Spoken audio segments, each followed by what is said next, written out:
My name is Daniel McInerney. I'm Associate Director of the Notre Dame Center for Ethics and Culture, and on behalf of our Center's Director, David Solomon, who's entering the building now, I'd like to welcome all of you tonight to the fourth and the final installment of our fall Catholic Culture Literature series. Befitting of a series devoted to the work of Shakespeare, we've had a rich drama before us in the last 3 weeks, beginning with the inaugural talk by Joseph Pierce of Ave Maria University, who kind of set a very nice background for us of Shakespeare's relationship to Catholicism. A talk that was followed a week later by Professor Peter Holland, who is the McNeill Family Professor of Shakespeare Studies at Notre Dame, who looked to debunk, in a word, Shakespeare's relationship to Catholicism. That talk was followed last week by Professor John Finnis's talk, joining us here this evening, who looked to rebut many of the points that Professor Holland made and take us a little deeper into the text of Shakespeare and the evidence of Shakespeare's Catholicism there. Before I announce our speaker for tonight, I'd like to make a few public service announcements. First of all, we're very proud to announce at the Center that owing to a very generous donor, we're going to be able to continue the Catholic Culture series in the fall and hopefully even extend it, that is, add some lectures. Those plans are still in development, but we're very happy that we're at very least going to be able to continue on and to add to it as well. Please note, too, that in the spring we're going to continue the Catholic Culture series devoted to the art of the cinema that we started a couple years ago. So stay tuned to our website for further plans in that regard. Our speaker tonight, Mrs. Clare Asquith, studied English at Oxford University, where she earned a congratulatory first, so belated congratulations on that. She worked in publishing, teaching, and journalism before traveling abroad with her husband, who was posted to the British Embassy in Moscow in the 1980s and in Kiev in the 1990s. In the year 2000, struck by the similarities between censorship under communism and under the repressive regimes of Shakespeare's England, she published an article in the Times Literary Supplement on Shakespeare's poem, The Phoenix and the Turtle, the very poem that Professor Finnis was illuminating for us last week. Since then, she has written further essays on Shakespeare and Catholicism for various scholarly journals and books. Her book, Shadow Play, The Hidden Beliefs and Coded Politics of William Shakespeare, was published by Public Affairs in 2005. This book was applauded in many quarters, and it raised some ire in others. But perhaps the first assessment we might make is the one that was made by Thomas More scholar John Guy, who said of the book, even if only half of Clare Asquith's argument turns out to be correct, she's written the most visceral, challenging, compelling book on Shakespeare's place in history we've had for 20 years. Before I introduce our speaker, I'd like to alert you also that there will be a book signing after the lecture tonight and after the Q&A. We are also going to begin our lecture tonight, as we've had in our first 3 lectures, with a reading of Sonnet 23 by Notre Dame undergraduate Tim Gocher. And after that, I hope you will all welcome Mrs. Clare Asquith, who's going to speak tonight on Shakespeare's dark matter. So, Mr. Tim Gocher.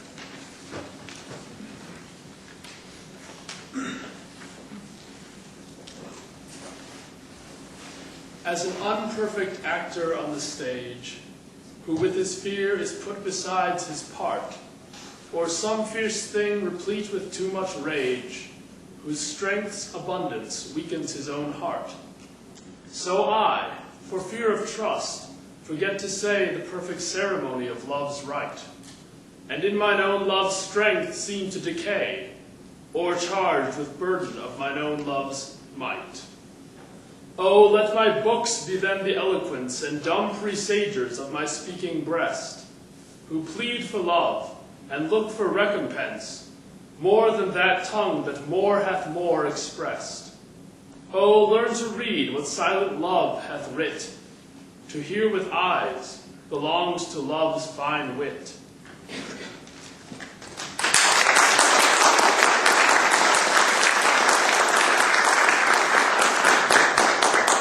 I'd like to start with some thank yous, but first, if I talk like this, can you hear me at the back? No, who is it? You can't. Do you have a microphone? I have got a mic. I'll fiddle around with the mic to start with. See if I can make this work.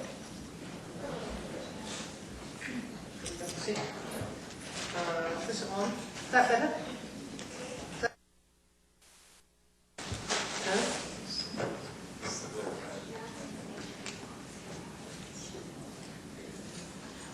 Now you can hear me. Well, I'd like to start with three thank yous. One, a thank you to the Department of Ethics and Culture for inviting me to this wonderful university. I am bowled over by it, really, and in weather like this, fantastic. And I'd like to thank you all for coming this evening. And I'd like to thank Tim very much for that wonderful reading of that sonnet. But especially I'd like to thank you, and I would like to, I hope that you aren't expecting something different. Anyone who's been to the first lecture in this series might be looking forward to a kind of roller coaster version of Shakespeare as a intergalactic, riddling Time Lord somewhere between Doctor Who and the Joker. Well, it's what I usually do, of course, but if I'm not going to do it tonight, you have Peter Holland to blame, because in his first lecture, the first lecture, or second lecture, I believe, of the series, Peter Holland did me the compliment of criticizing my book. Now, I say compliment without irony, because when I wrote Shadow Play, I knew that I was lobbing a small hand grenade into the bastion of Shakespeare scholarship. And the worst thing that can happen if you throw a hand grenade is silence. You begin to wonder, did you pull the pin? Well, the ways of Shakespeare scholars, they grind slowly, but it turns out I pulled the pin. The reaction to my book in America when it came out straight away was very good in the American press, very warm reception. The reaction in England was very warm among certain academics and scholars, not so warm in the British press. But after about a year, the Shakespeare scholars got going. First Stanley Wells, then Peter Holland, then David Womersley, and then Anne Barton, all had a good swipe at Shadow Play. And Peter Holland has done me a great service in sweeping together their main criticisms and putting them on the stage here where I have a chance to answer them. The only problem is I now have to compress my usual take on my book, the usual roller coaster take, and compress it TARDIS-like into a small space so that I can answer Peter Holland, I hope, at the end of the lecture. But just to start, and I want to start by reminding you of how extraordinarily forgiving we are of William Shakespeare. We're perhaps indoctrinated by our teachers, but we are forgiving. So much of him actually doesn't make sense or doesn't hang together artistically or doesn't have a footnote where it should. And we overlook all this for the sake of the great universal plays, don't we? The great speeches, the great characters. But what about the poems, Troilus and Cressida, Coriolanus, Measure for Measure, Cymbeline, Titus Andronicus? Titus Andronicus, by the way, called more a heap of rubbish than a structure by a critic in the 18th century. All these plays we don't really read for pleasure, and I would like to ask this audience if anybody, probably some of you, very erudite audience from Notre Dame, has read The Rape of Lucrece. I'd just like to see who has actually read The Rape of Lucrece. This is a very, very good university. I think there's 5 people here that have actually, and of course, well, Rape of Lucrece was pretty well what made Shakespeare's name in his day. Rape of Lucrece and the other great unread bestseller, Venus and Adonis.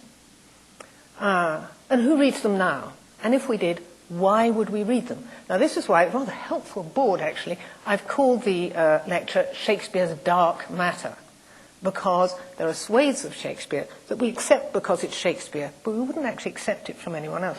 And I'm going to begin with 3 examples of the kind of thing I mean, and I hope they ring bells with you. I think if you're almost going to parody Shakespeare, you might take your cue from these 3 passages. The first is from a very little-known play, more a heap of rubbish than a structure, Titus Andronicus. And in Act 2, Scene 3, 3 extraordinarily wicked characters murder the virtuous Lord Bassianus and throw him into a pit in a lonely part of the forest. Now, 2 of Bassianus' very foolish followers fall into the pit and get stuck there. And the pit is, for no reason explained afterwards, lit up by a ring on Lord Bassianus' finger, and the ring lights all the whole like a taper in a monument. Now, the villains find these 3 and frame the 2 who fell in for the murder, torture them, and kill them. But it is on the pit, not on the villains, that Shakespeare heaps the blame. Now, this scene mentions the word pit, not a long scene, 10 times, the actual word pit. And all this is loaded onto this pit.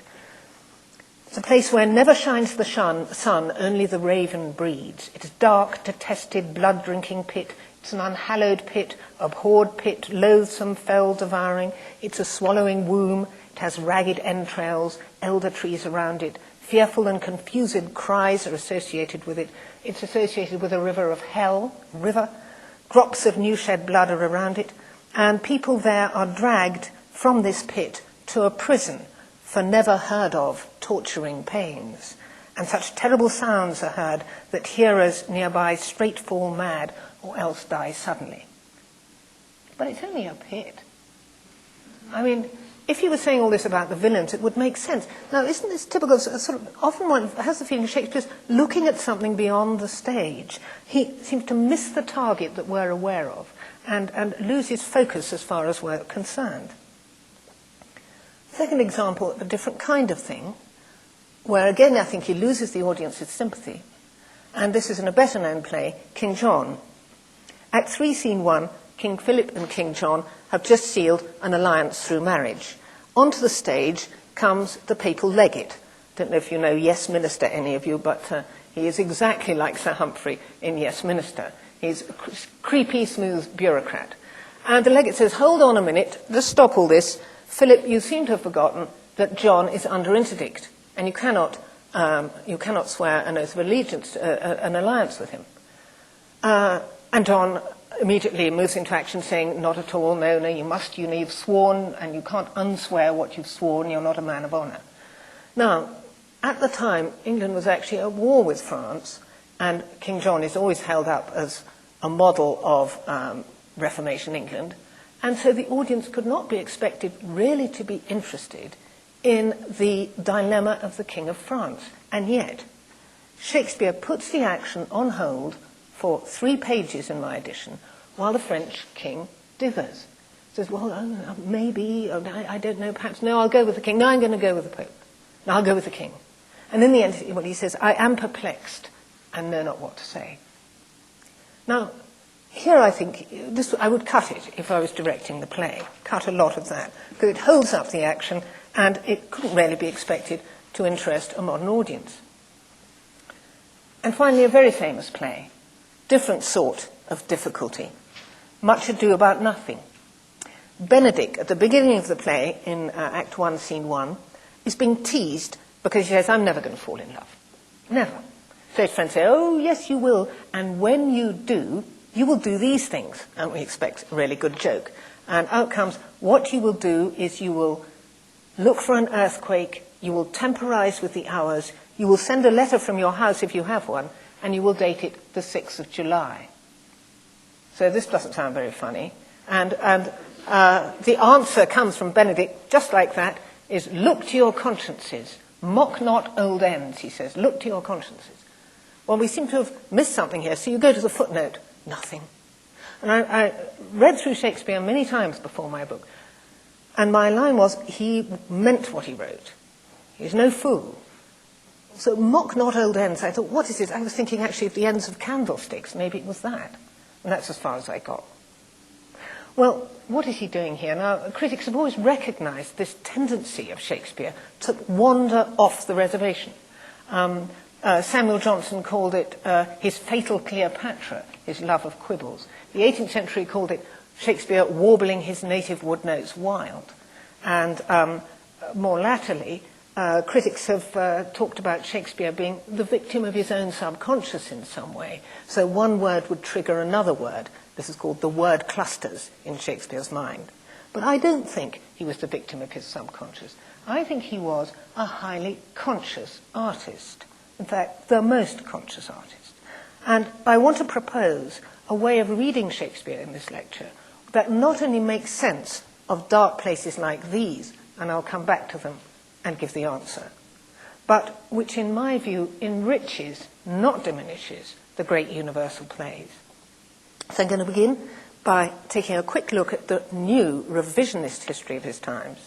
Then I'm going to look at the underestimated impact of this history on the literature of the times, and then see how it alters the way we read Shakespeare. So to start with the history, and instead of going back in time, I'm going to cross a continent, because in the 1580s, I was posted with my husband to Moscow. It's the time of Brezhnev. And very frightening it was too. Even as a diplomat, the sense of suffocation and the fear of living in a very powerful police state was something entirely new to me.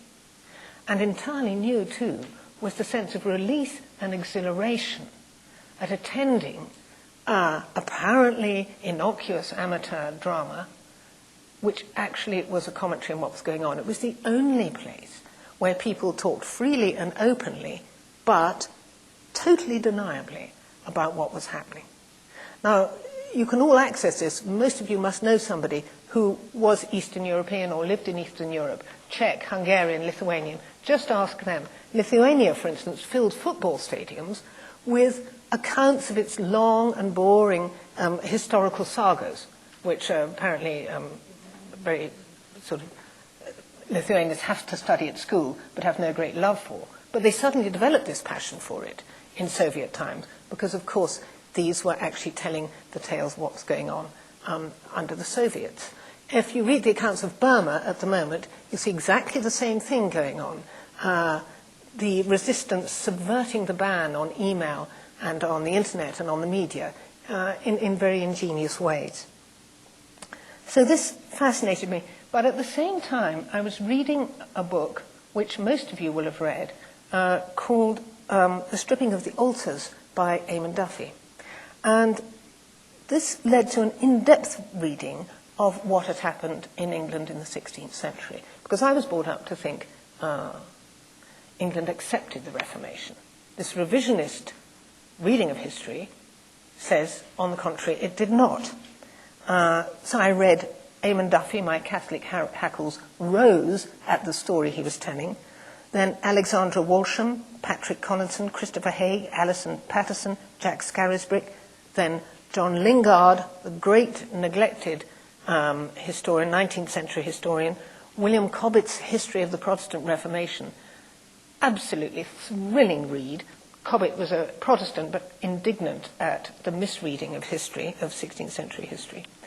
And to my amazement, when I got to the end of this, I realized that, to use the words of John Guy, the history of the 16th century is nothing more or less but a cover-up, a story written by the winners being William and Robert Cecil and those who profited from the Reformation.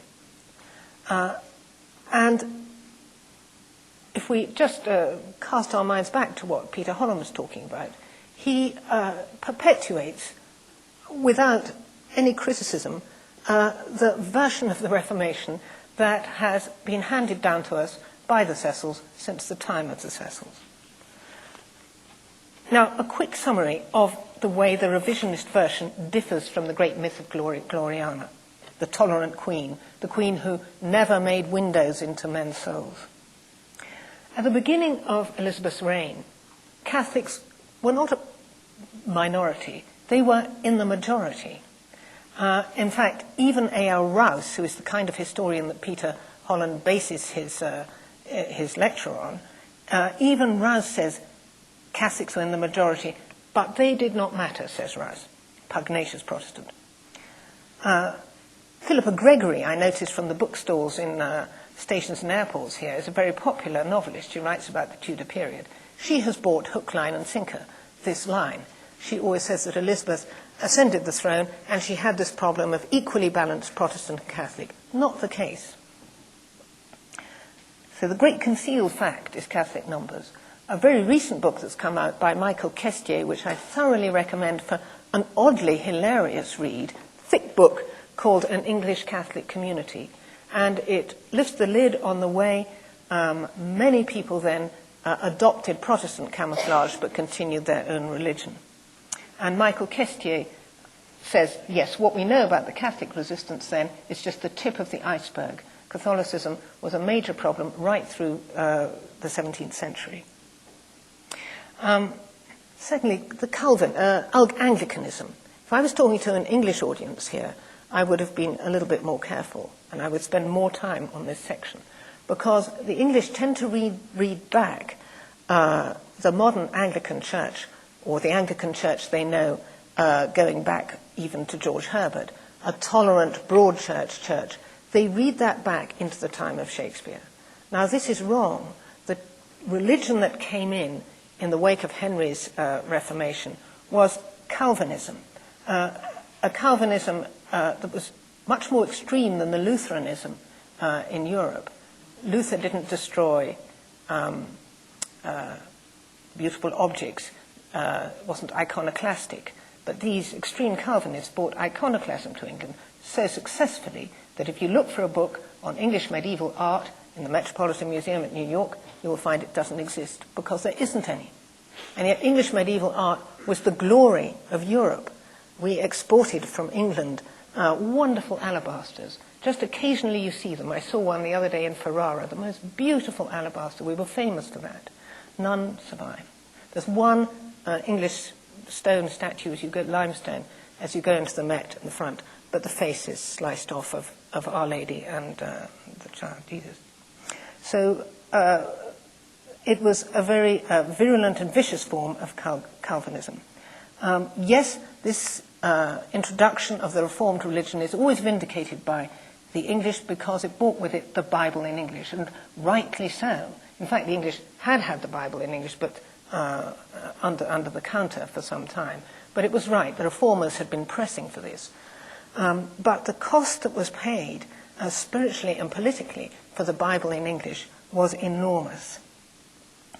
One of the payoffs was a great threat to authority, because Calvinism, as you know, pronounced that every man was his own priest. And before long, the monarch discovered that a Pandora's box had been opened, and the problem of the Puritans began. Propaganda. This also is underestimated. Propaganda at the period, well, we have nothing to teach them about spin. William Cecil was a master of propaganda. He had read his Machiavelli and he knew how to operate it. The Protestant historian Dermot McCulloch makes no bones about the shameless spin and chicanery that went on to get the Reformation through. And the law. William Cecil used not coercion, but the law to exclude Catholics from public life little by little. Little by little, Sero sed serio, was in fact William Cecil's motto, slowly but surely, and that was the way he went about introducing the new order. And he had help from the Pope, because the papal bull Regnans came in exonerating Catholics in the early 1570s from their allegiance to the Queen. Effectually, this bull branded all Catholics as traitors. Now, the Pope had a reason for doing this. The bull should have come in just before the 1569 rebellion. He knew this was coming, a great rebellion of the North against the Queen, and he wanted to give these rebels carte blanche to remove their leader. But it came in afterwards, and this was absolutely disastrous. And of course it gave a wonderful advantage to William Cecil. Now he could blame Catholics, he could say that they were alien, that they were Romish, that they were Spanish. How did he manage to do the massive task of uprooting the native religion? He introduced an oath which was essential for any public office. To become a JP, an MP, to take your degree, you had to take the oath of supremacy, which explicitly accepted the English monarch as temporal and as spiritual leader. So the oath of supremacy was something a Catholic could not take, and tens of thousands of Catholics chose either to go to prison or to go abroad rather than to take this oath. Now, monthly attendance at communion was enforced by law. If you refused to go to communion, you had to pay a fine of £20. Now, it doesn't sound much to us, but £20 was the annual salary then of a grammar school teacher. So if you, for whatever reason, refused to go to the state church, you had to pay, well, in England it would be £15,000. And if you didn't pay that, then you were sent to prison and 2/3 of your property was confiscated. 2/3 of your property. And as time went on, you were then confined to within 10 miles of your own home.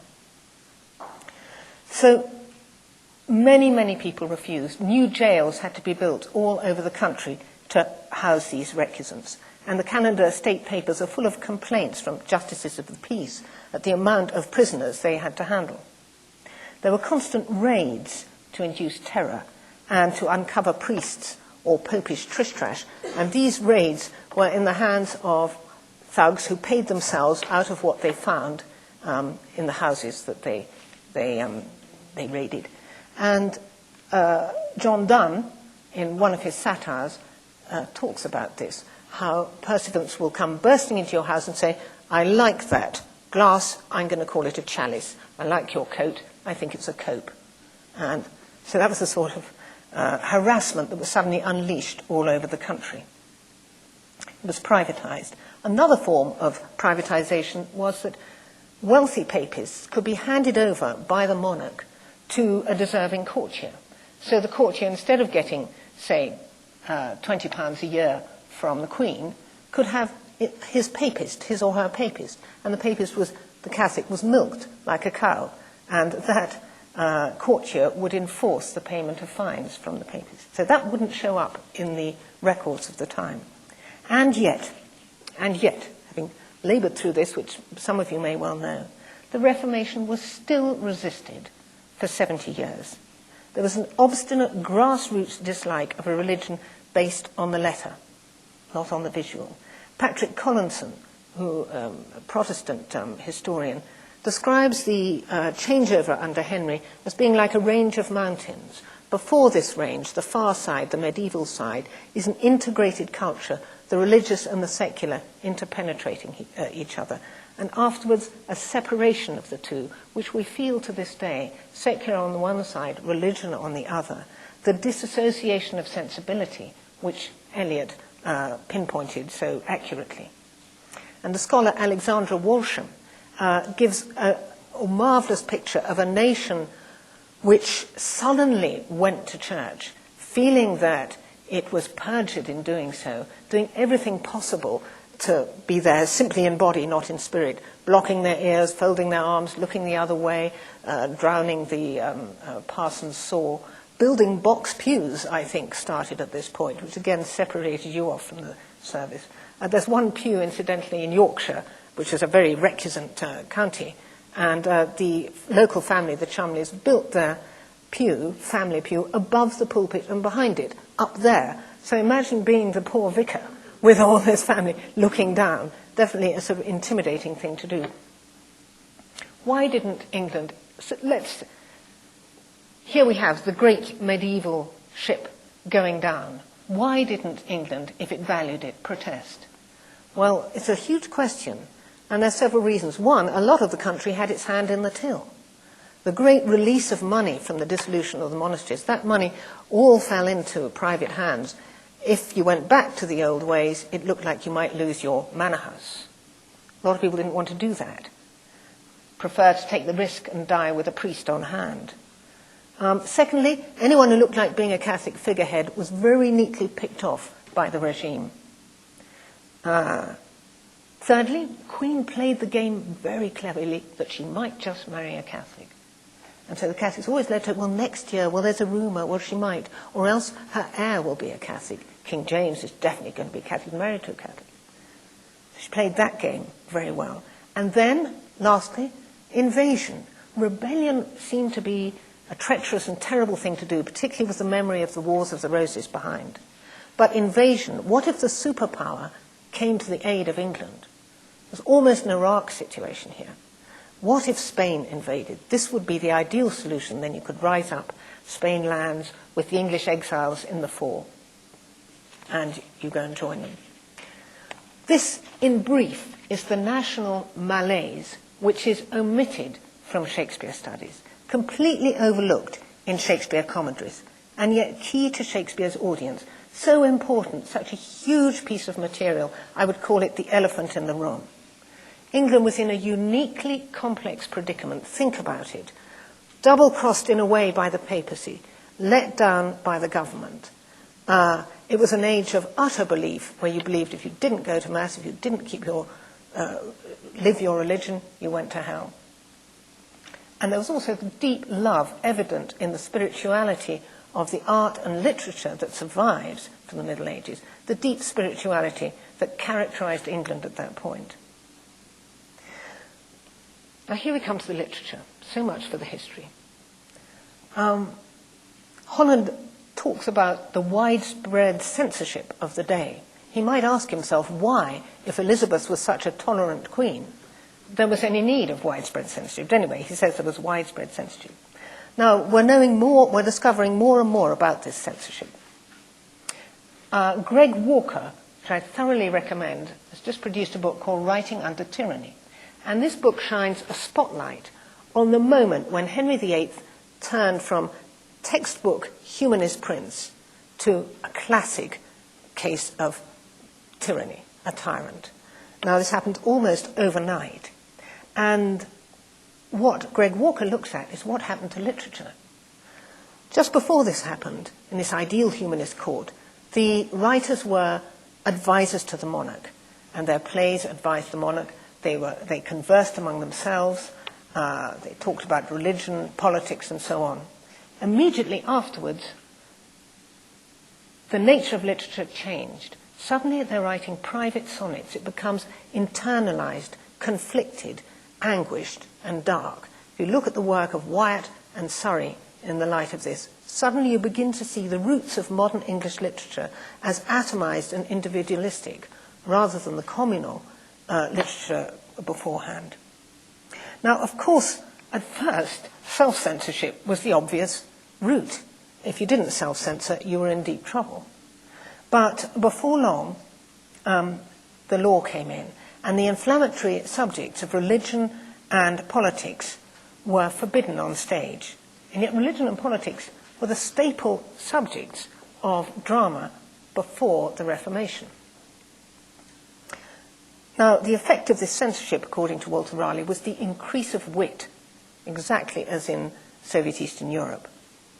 And Alison Patterson describes 16th century literature from Wyatt and Surrey onwards as a way around censorship.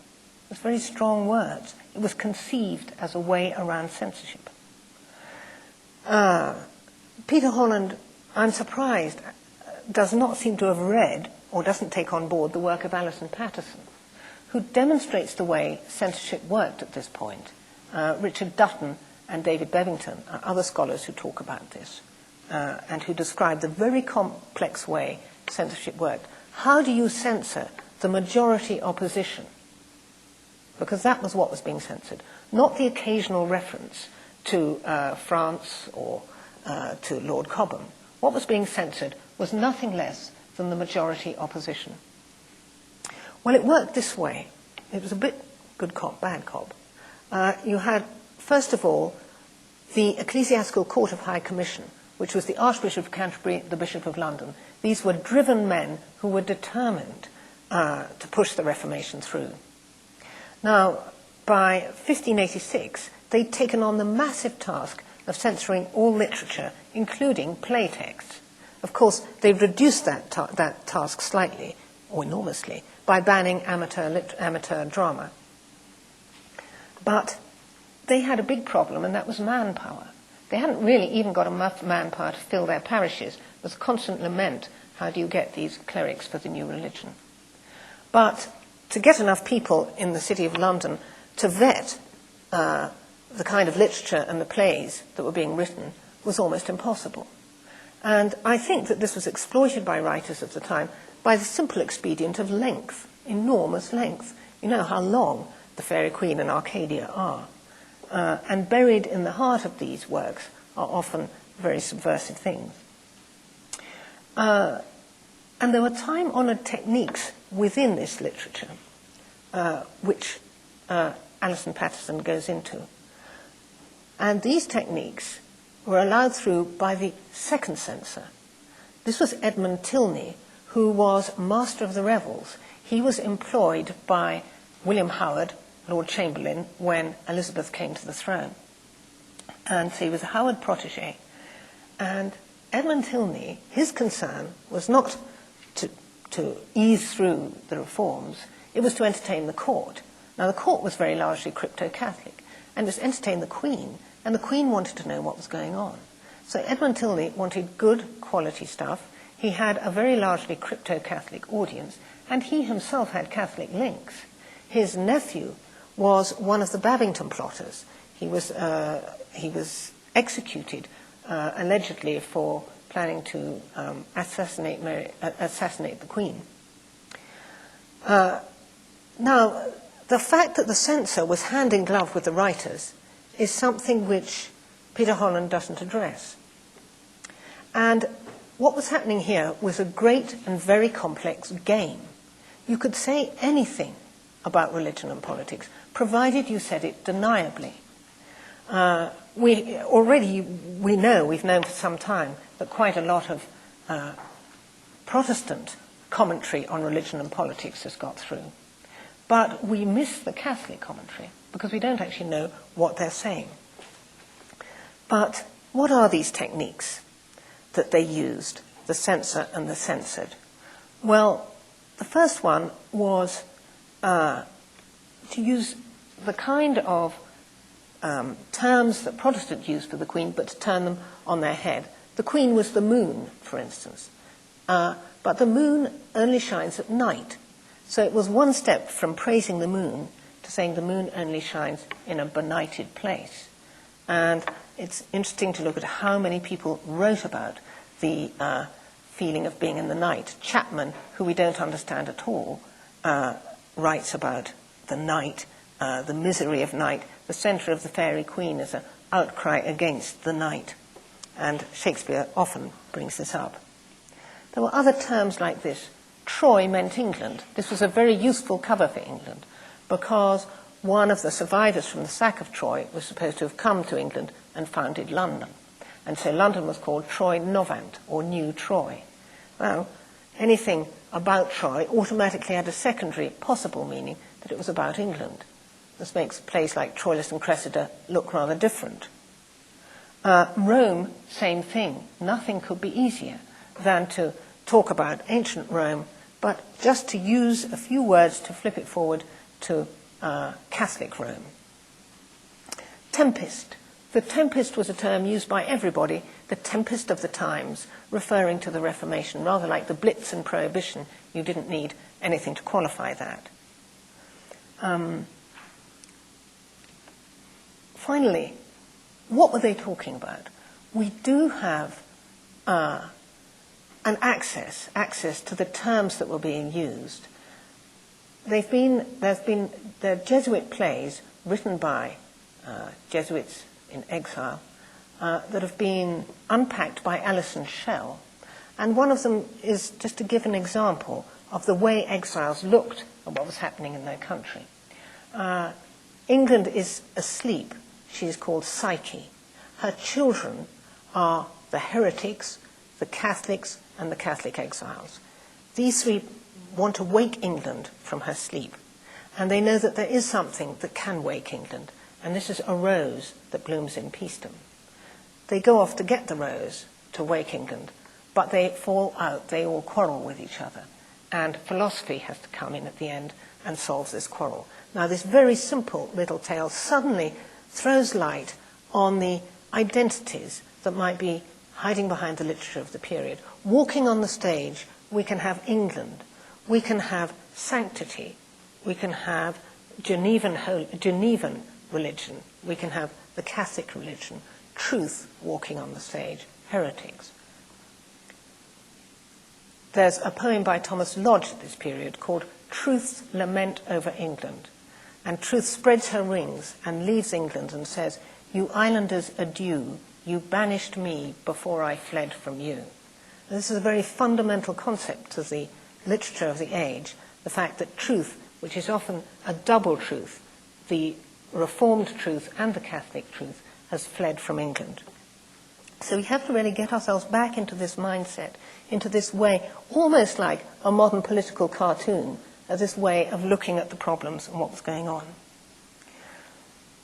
Another way they played the game was by using very obvious parallels in love poetry. For instance, instead of saying my love, you say my faith.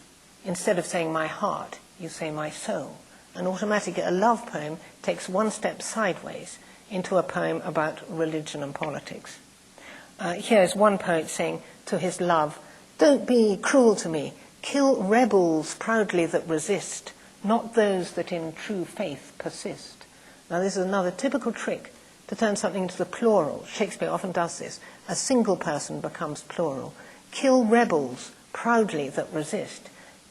Certainly kill seditious rebels, not those that in true faith persist. And immediately you get a political plea.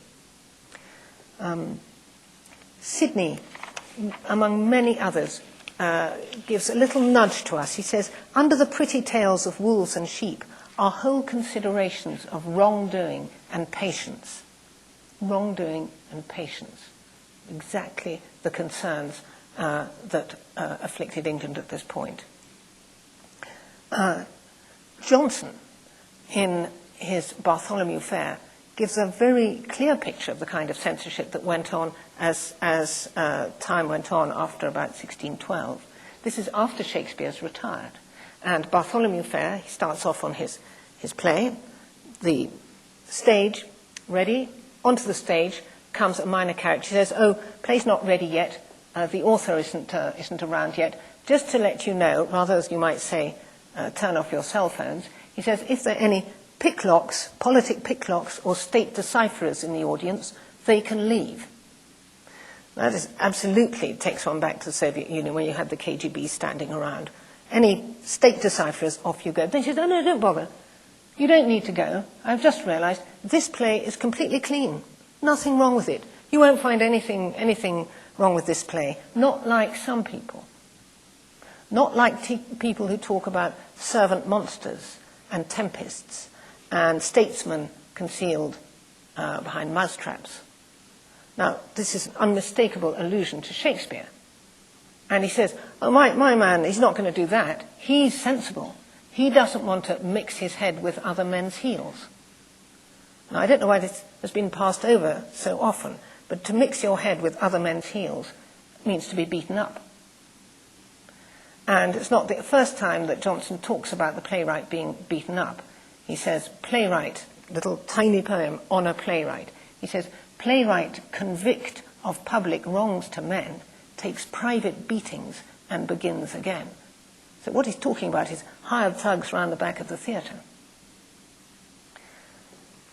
Now, Shakespeare also talks, like Sidney and like all the others, about double vision in his work. In Sonnet 24, he says, "Through the artist you must see his skill to find where your true image pictured lies." And he's talking about perspective. He's talking about trompe l'oeil. You probably know the picture by Holbein, The Ambassadors, in the front of which is a skull. The artist must show you where to stand so that the skull slips into the right perspective and you see it as a skull. This was called perspective in Shakespeare's day. Shakespeare often brings this up, this form of double vision. This is the way he's writing. Perspective, he says, is the best form of art in Sonnet 24. And I think this is the key, that after 40 years of shadowed literature, of complex literature, written by Farrant, Edwards, Lilly, all court playwrights, all Catholics, all predecessors of Shakespeare, literature, this shadowed literature, reaches its most refined point in Shakespeare. Now, I said that I would go back to those 3 extracts at the beginning of the lecture. The first is the pit. Now, the pit, the very word would have conjured up something that everybody knew about at the time. The building that Shakespeare mentions more often than any other is the Tower of London in his work. And there was a list of horrors that went on in the Tower of London that did the rounds. The Scavenger's Daughter was one, horrible form of torture where you were crushed within a metal wheel. The rack, obviously, famous. But there was another one, which was the pit. This was a well shaft, 20 feet deep, into which prisoners, and particularly priests, were thrown. And Robert Southall describes them licking the moisture from the walls. They were just left there in the damp and the dark, completely pitch dark, and then taken out to be tortured. It was like having Abu Ghraib in the middle of London. People knew this was going on, and yet you couldn't talk about it. And if you rerun all those epithets for the pit in Titus Andronicus, you find they all match this picture of torture going on in the pit in the tower very well indeed. The river of hell, for instance, there's no reason why the pit in the play should be connected with a river, but it does connect with a well shaft. So this isn't just a fleeting reference by Shakespeare, by the way, in Titus Andronicus. These things are like keyholes or flags that flag up a consistent inner meaning. And the reason why Titus is such a difficult play, so odd, so random on the surface, is that what Shakespeare is writing about on the hidden level, and he's quite young when he writes it, obsesses him so much. So the surface gets distorted. He's writing about the reign of terror that comes in at the beginning of the 90s. It's full of horrors, that play, a very indignant play. King John, the French king, torn between his oath to the English king and his oath to the papacy. Well, now you know.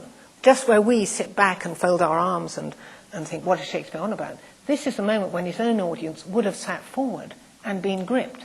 Because what Shakespeare was talking about here, nothing to do with the French king. This was their own situation. And when the French king says, I am perplexed and know not what to say, Shakespeare is giving tongue to what could not be uttered. And the third one, July the 6th. Why July the 6th of all dates? And why look to your consciences? And what are old ends? Well, at the time, the great iconic hero in the 90s, the man who stood up and refused to take the oath, who had plays written about him, was Thomas More. Thomas More was executed on July the 6th. And this date was driven deep into Catholic consciousness because Edward VI, son of Henry VIII, also died on July the 6th, sometime after.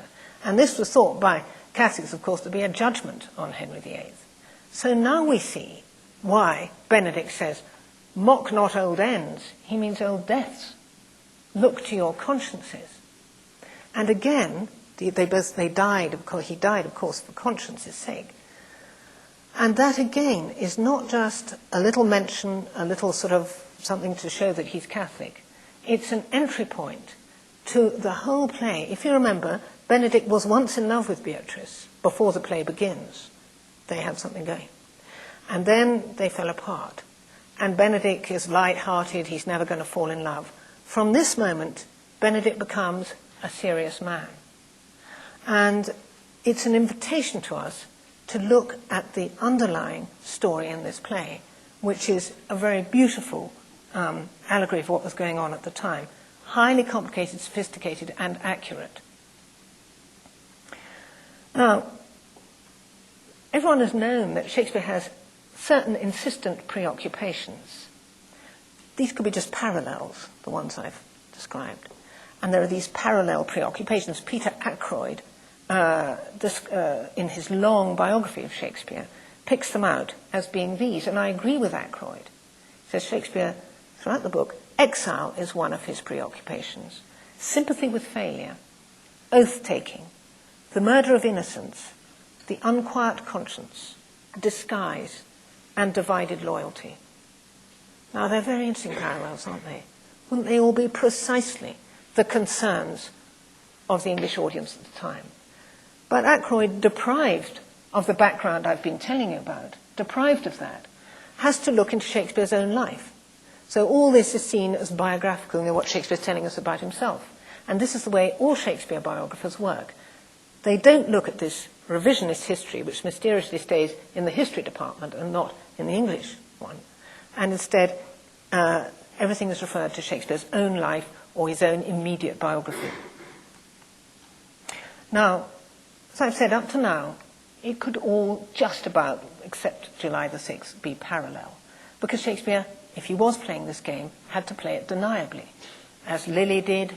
Lilly, brilliant at saying, in his prefaces, things like, this is a Trojan horse, this play, alerting you to the fact that there must be something hidden inside it. And then saying things like, I'm writing about Dionysus' court, I mean no court but that. You can see the game being played, writing about another tyrant, not the tyranny of Elizabeth.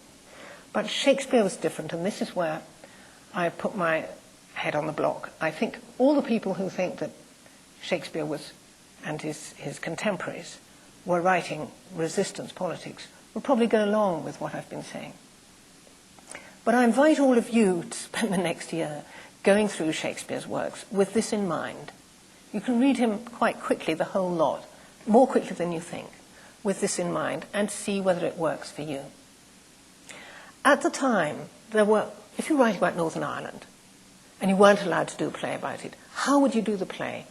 How would you show both sides, Catholic and Protestant? Very simple. You would dress them, wouldn't you, in green and orange. No problem. Now, there were ready-made uniforms for Protestant and Catholic in those days, high and low. This was the way everybody talked about the two churches way back then. And there are poems, Spenser, George Herbert, and Sidney all use these terms. So high and low, those were two ways. Another two ways. Dark, of course, the Puritan, we all recognize. We would dress Malvolio in black. And for Catholic, well, red or fair-haired, the Scarlet Woman. Now, Shakespeare is always populist, boils down, in my view, these two ingredients to something very simple. And he uses these terms with incredible delicacy. If you have somebody that is connected with the word high and has fair hair, you are in the Catholic camp. It may be good, it may be bad, it may be ridiculous, but in cartoon terms, that's where you are. On the other side, if you've got someone connected with the word low, and they have dark hair, not skin, then you're in the Protestant camp. Now, this accuracy with which he uses these two allows him, oddly enough, an enormously sophisticated range of comment. I'm just going to, have I just picked these randomly out of the air? Try this. The dark and low are surrounded by a penumbra, a sort of cloud of reference, and I'm picking out what these references are. Around the dark and low camp will be these, some or all of these. The North, this is the direct inspiration, rebellion, heresy, dislike of pictures, of portraits, of iconography, chastity, purity, the word Puritan, black ink, the wrong time, and direct inspiration. Now, all those associated with the dark. And on the fair side, fair and high, the South, holiness, idolatry, the word gazing, maypoles, saints' feasts, old customs, cakes and ale, illustrated books, merit rather than grace, enthrallment, self-pity, victimization, ill-treatment, and disguise. And for a very simple version of this, just go to Taming of the Shrew, where you have Bianca, the white, the shrew who is dark, and a lot of these markers surrounding both of them. This was an early play, very open, almost a cartoon. What is Shakespeare doing with these two? Huge amount, and it changes as time goes on. But consistent is this nostalgia, this longing to get back to the integration of the two before the Reformation. It's seen, for instance, he says, a double cherry seeming parted is one of his many images for the way these two sisters, the dark and the fair sisters, were intertwined originally. One can almost see them as yin and yang before the split, the psychic split of the Reformation. And so, following this lead, I learned an enormous amount. I had to go to the history books to check out what Shakespeare was saying. I couldn't believe the following things, which I learned from the plays. First, that one of Shakespeare's main concerns was the split within the Catholic resistance. I didn't even know there was one of those. Then you go and read about the appellants, this enormous threat to the resistance. Logical, this always happens in resistance movements. Second, Shakespeare's consistent advice not to rebel. He's against rebellions, but he has many invasions in his plays, and they are all positive events. Extraordinary in a time when England was armed against invasion, when the whole country was on military alert, when a series of armadas were expected, that Shakespeare should only have positive invasions. Really surprising. And yet that ties in with what a majority of the country seemed to think: wait for rescue from abroad rather than rebel. If you rebel, you will only make things worse. I, being Catholic, wanted Shakespeare to be nice about Catholics. He's not. He very often is not. He's describing them as much troublemakers as the Puritans. And I'll just give you a second caricature. One is Taming of the Shrew. Another one is, we all know Malvolio is a caricature of a Puritan. But against Malvolio's, Andrew Aguecheek and Toby Belch would have been straight-up caricatures of Catholics at the time, of the extreme old squirearchy, reactionary, and with their house priest, which I think Andrew Aguecheek very much looks like. And there is the little label coming in, because Andrew Aguecheek, remember, has long fair hair as well as red stockings. These little markers, not that we really, they would have needed that one at the time. And then there are beautiful embodiments. Viola, too complex to go into here, but at the other extreme from caricature, an evocation of what it meant to be resistance and a resistance artist in the England of the time. Now, at this point in the lecture, I would usually launch into a play and look at that play, but I've gone on for quite a long time already, and I want to spend a couple of minutes on what Peter Holland put on the table. The first one was that Elizabeth was a tolerant queen. Mysteriously, he says, more tolerant, I think I heard him say on the videotape, more tolerant than modern churches. And that the Jesuits could quite reasonably be seen as terrorists, as the Pope had absolved Catholics in the bull Regnans of their loyalty to the Queen. It wasn't simply Jesuits who'd been absolved of their loyalty to the Queen. It was all Catholics, and Catholics were in the majority. Now, a country where the majority are branded as traitors is a tyranny, in my book. And Shakespeare addresses this problem in the middle of Macbeth, where there are more traitors than honest men. Traitors are the people who swear and lie. There's a little discussion. The tiny boy, little Macduff, says, what are traitors? A traitor is a man who swears and lies. But there are more traitors than honest men. So why don't the traitors turn on them? And his father is a traitor. The traitors are good. So he's looking at a whole country that is terrorist, not simply the Jesuits, Peter Holland. And secondly, he says that Catholics were persecuted for politics, not for religion. Now, William Cecil would have laughed at this, Elizabeth's tolerance here. But I'm going to read out a piece of the body of literature which is criminally neglected. This is the literature written by people who are on the run, the resistance in England, or who are abroad. And this is Robert Southwell. And Robert Southwell wrote his humble supplication while he was on the run. It's an appeal to the Queen over the heads of her advisors. This appeal to the Queen is exactly against exactly the accusation that Peter Holland has made, the accusation that Catholics were being persecuted for politics and not religion. He's absolutely indignant at this.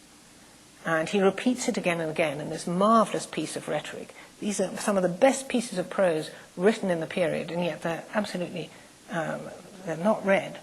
He said several times, "Your Majesty must be informed by these slanderers that we suffer nothing for religion, who in respect only of religion our miseries have been afflicted with misery."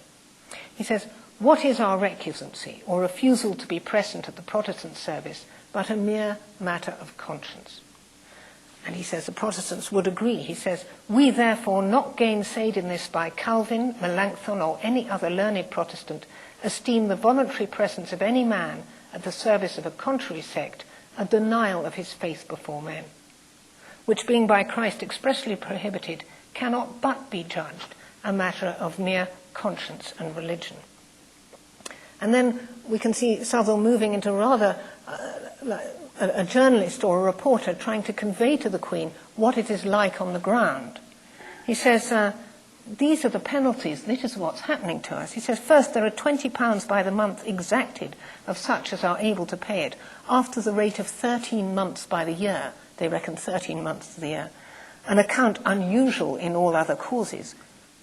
And multitudes of the unabler sort of Catholics daily feel that all their goods and 2/3 parts of their lands are seized on for their recusancy, that cannot yearly pay 13 score pounds for the same. Yea, and this law hath been so violently executed, that where poor farmers and husbandmen have but one cow for themselves and many children to live upon, that for their recusancy has been taken from them.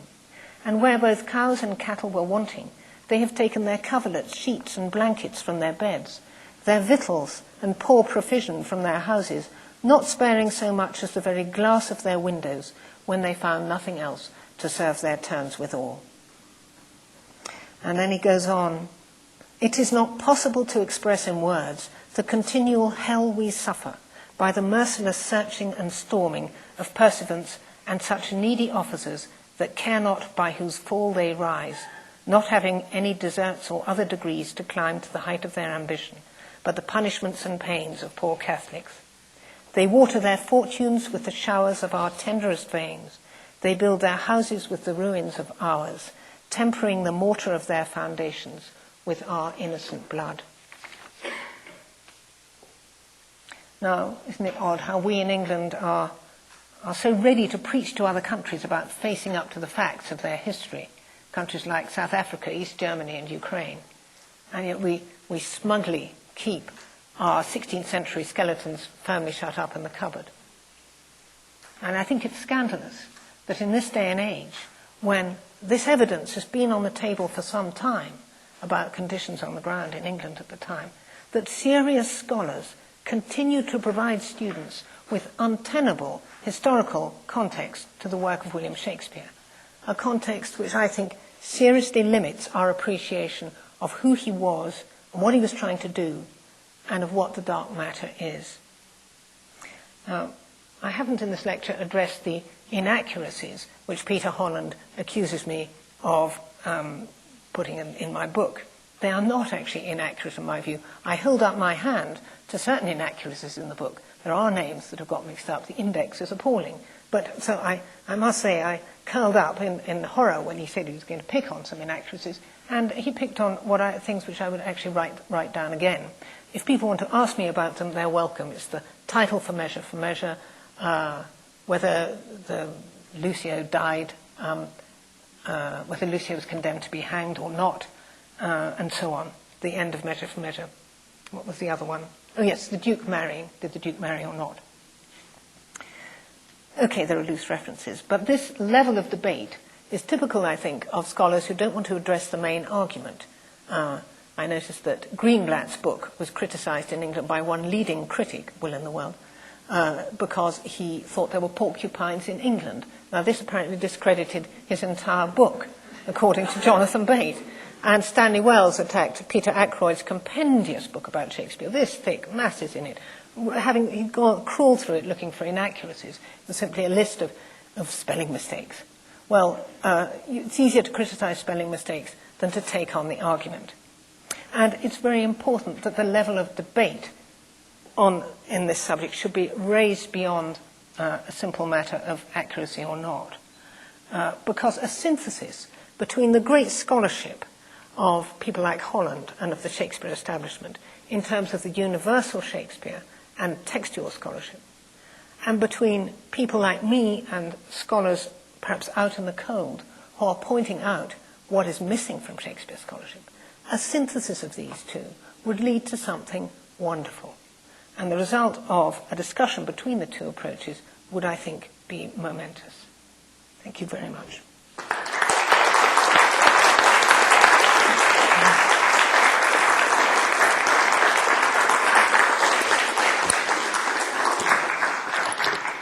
Once again, I'm sure Mrs.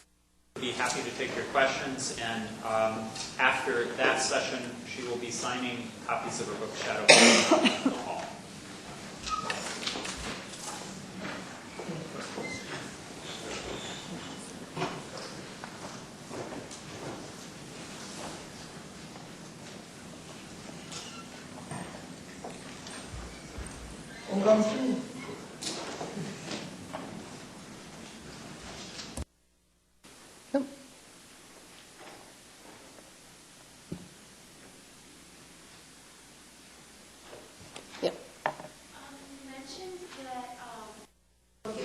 Logging a small hand grenade into the world of Shakespeare scholarship.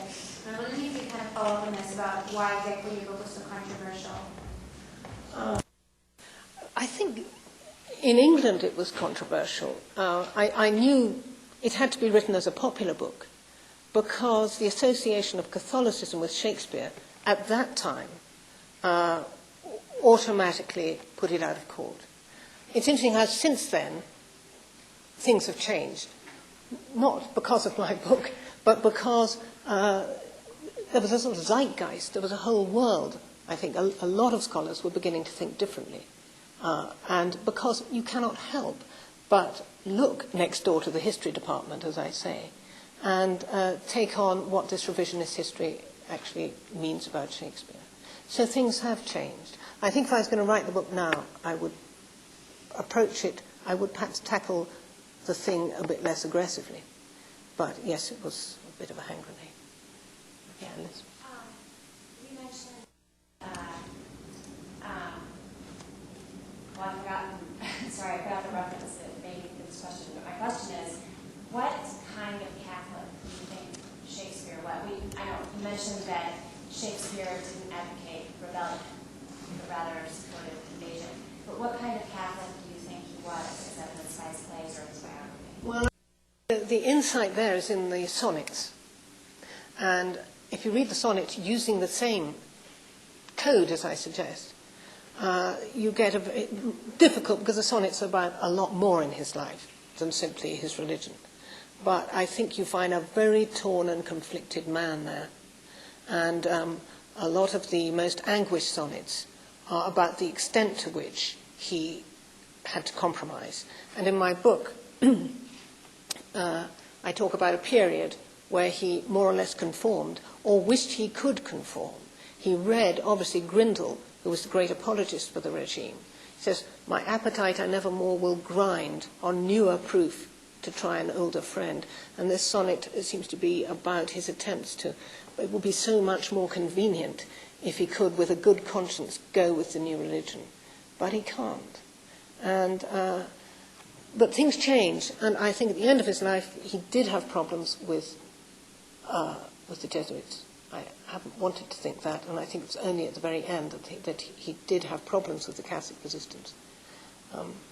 But on the whole, I think he was a deep-born, bred, thinking, humanist, humane, intelligent man who knew Aquinas. He was a humane Catholic. And it wasn't sort of such an extraordinary thing to be then. It was, I think, the default position of an intelligent and civilized person.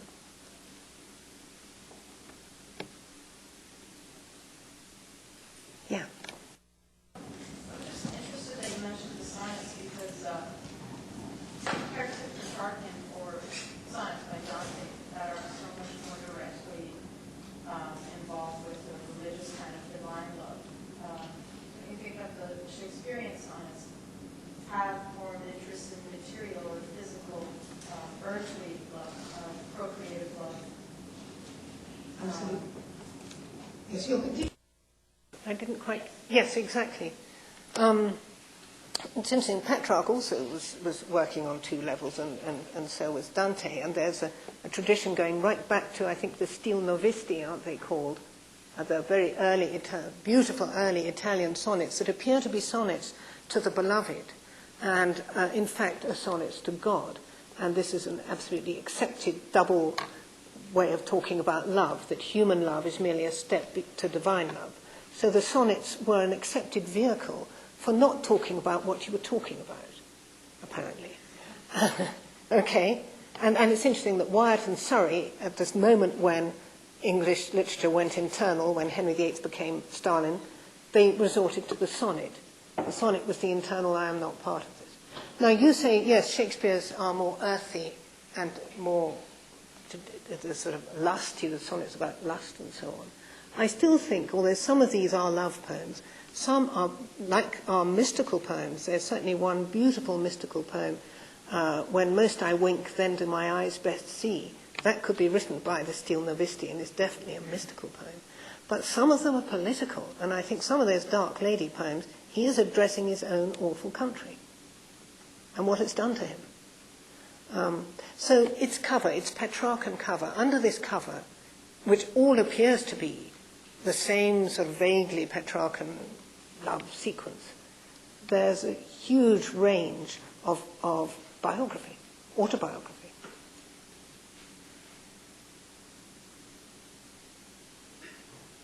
Yeah, yes. I notice you have chapters treating Shakespeare's relation to King James, but how do you account for the numerous quotations from and echoes of the King James Bible and Shakespeare's work, since it's to become known as the quintessential Protestant book? Well, the Geneva Bible he quotes from most, I think, because James hadn't got it quite going at that point, but I know what you mean. But he does, of course he quotes from the English Bible, he was brought up with it. And as I say, Erasmus, More, and the Reformers had all been gunny. They all wanted the Bible in English. This was the one good thing that came out of the Reformation. So there's no surprise there that he should use the English Bible, I think. There are people, of course, who say that Shakespeare helped to put together the King James Bible. I don't know what evidence they have for that. Yeah. So would you say that the Dark Lady of his poems is like a reference to the Protestant church, maybe? Well, I think the sequence of Dark Lady sonnets cover all sorts of things. But in among them are poems where he is, and it's not only the Dark Lady sonnets, where he is addressing his country as an afflicted Catholic. At the back of my book, I put one of those sonnets. In fact, it's the one that made me decide to write the book, because it seemed to me incontrovertible that that sonnet was talking. The only way you can understand it is a deeply suffering Catholic talking to his country. Now, yes, some of the Dark Lady sonnets, I think, are to England.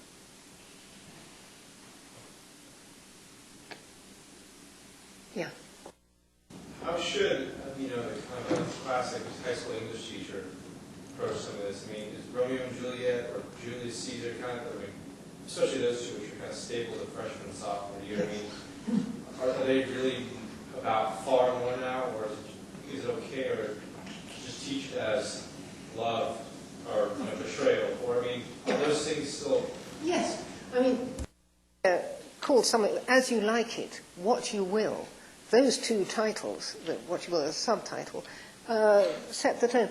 This is an optional extra. You don't have to buy into the topical meaning.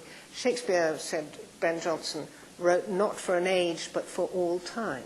This was deliberate, I think, diversionary tactic on Jonson's part. He wrote both for an age and for all time. And you can take it or leave it as you like it. Now, in this day and age, you may well feel, you're English, you don't want to rake up the coals. People still feel, don't talk about the war. Don't let's go back there. We don't want to touch it.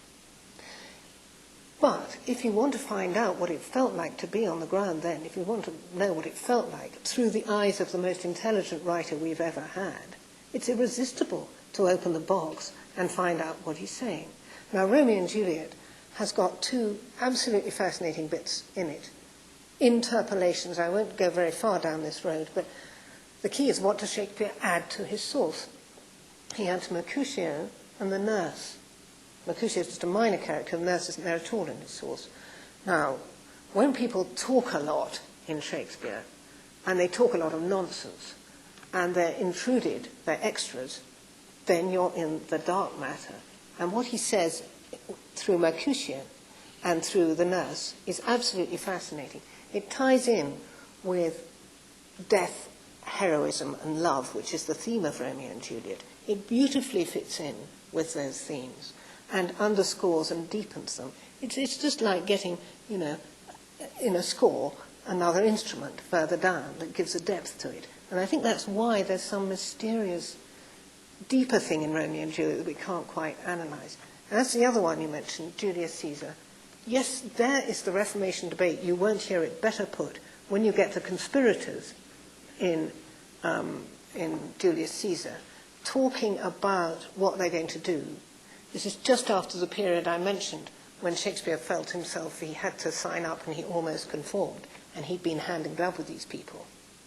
And he knew the way they talked, he knew the way they thought. Reformers who suddenly began to think, has it all gone wrong? Are we backing the right horse? Should we get rid of the great edifice of medieval Christendom with all its corruptions and all its faults? Caesar, should we do that? That debate, there is Shakespeare telling us what it felt like at the time.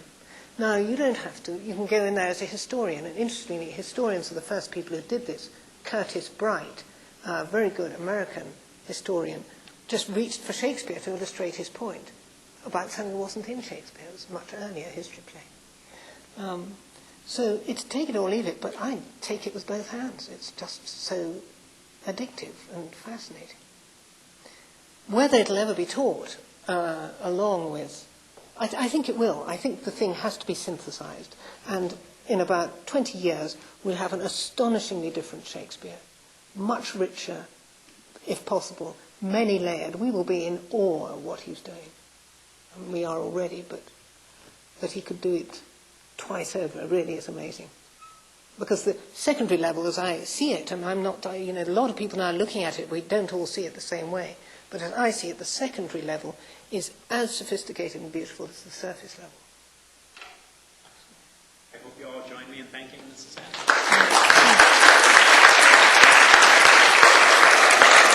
Thank you.